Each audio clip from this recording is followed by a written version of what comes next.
Selamat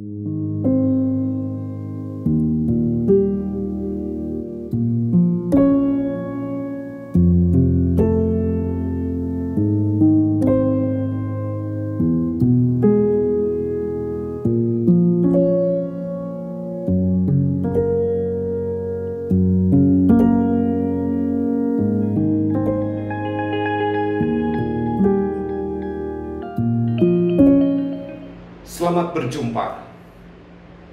Sukacita kita bersama dipertemukan dalam sapaan rohani saat ini. Kita satu di dalam doa. Kami bersyukur dan berterima kasih untuk segala kebaikan dan kemurahan-Mu. Engkau memperkenankan kami untuk menyambut hari baru dengan penuh syukur dan sukacita. Engkau mengiring kami untuk mendasari apa yang akan kami lakukan, kami wujudkan dalam panggilan dengan kekuatan firman-Mu. Berbicaralah melalui hamba-Mu dan Engkau sendiri yang berkenan memberkati. Dalam Kristus kami berdoa. Amin. Kekasih-kekasih Kristus, kita bersama-sama seringkali bergumul. Mengapa Tuhan mengizinkan orang benar dan orang fasik untuk hidup bersama-sama? Bahkan seolah Tuhan mengizinkan dan membiarkan orang-orang fasik bertindak menurut caranya sendiri. Bagaimana dengan orang benar? Apakah mereka akan disingkirkan, dijauhkan, dan seolah dikalahkan dalam pertarungan kehidupan yang penuh tantangan ini? Mazmur 129 mengingatkan kepada kita semua sebagai orang-orang percaya bagaimana sesungguhnya melalui apa yang dinyatakan pemazmur, bahwa Tuhan memang mengizinkan apapun terjadi. Mereka telah cukup menyesatkan aku sejak masa mudaku. Biarlah Israel berkata demikian. Mereka telah cukup menyesatkan aku sejak masa mudaku, tetapi mereka tidak dapat mengalahkan aku. Pernyataan mereka telah cukup menyesatkan aku sejak masa mudaku tidak hanya diungkapkan sekali, namun sampai 2 kali. Ini menandakan keseriusan dari pemazmur yang dipakai Tuhan untuk mengingatkan kita semua bahwa sesungguhnya Tuhan memang membiarkan orang-orang fasik, orang-orang jahat, orang-orang yang bertindak menurut caranya sendiri berada di tengah-tengah kehidupan bersama dengan kita. Dengan kehadiran orang fasik, kita seringkali menjadi susah dan sulit. Diibaratkan seperti punggung kita yang diberi beban untuk membaca. Bukan alur yang pendek, tetapi alur yang panjang. Menambah derita, menambah pergumulan. Sampai kapan kita sebagai orang-orang benar dan orang-orang yang percaya akan memperoleh kehidupan yang nyaman, kehidupan sejahtera? Tetapi Tuhan itu adil. Ia memotong tali-tali orang fasik. Semua orang yang membenci Sion akan mendapat malu dan akan mundur.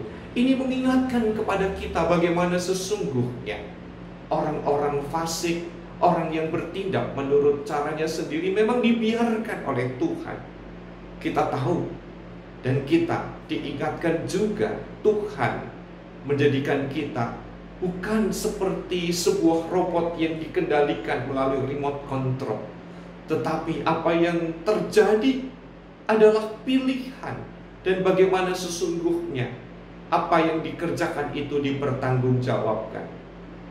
Orang-orang yang hidup menurut caranya sendiri pun harus mempertanggungjawabkan hidupnya dan apa yang terjadi. Lebih lanjut, pemazmur menegaskan kepada kita, mereka seperti rumput di atas soto yang menjadi layu sebelum dicabut, yang tidak digenggam tangan penyabit atau dirangkum orang yang mengikat Ternyata apa yang dialami oleh orang-orang fasik. Digambarkan, diibaratkan seperti rumput yang tumbuh di atas sotoh. Bisa dibayangkan bagaimana kehidupan rumput yang berada di atas sotoh rumah. Rumput yang tumbuh di tanah akan tumbuh dengan baik, karena tanah itu menjadi media, menjadi tempat yang nyaman bagi rumput untuk berada di tempatnya. Rumput bisa tumbuh di atas sotoh, namun bisakah ia berkembang? Bisakah ia tahan dan terus menjadi lebih luas? Sinar matahari akan menerangi mereka, dan ternyata pertumbuhan rumput di atas sotoh itu hanya untuk sementara. Itulah keadaan orang-orang fasik yang dibedakan dengan orang-orang benar. Berkat Tuhan atas kamu, orang-orang benar akan terwujud. Kami memberkati kamu dalam nama Tuhan. Sejahtera, keadilan, sukacita, kehidupan yang menyenangkan akan terjadi sebagai wujud nyata dari buah kesetiaan bagi siapapun orang-orang yang takut akan Dia.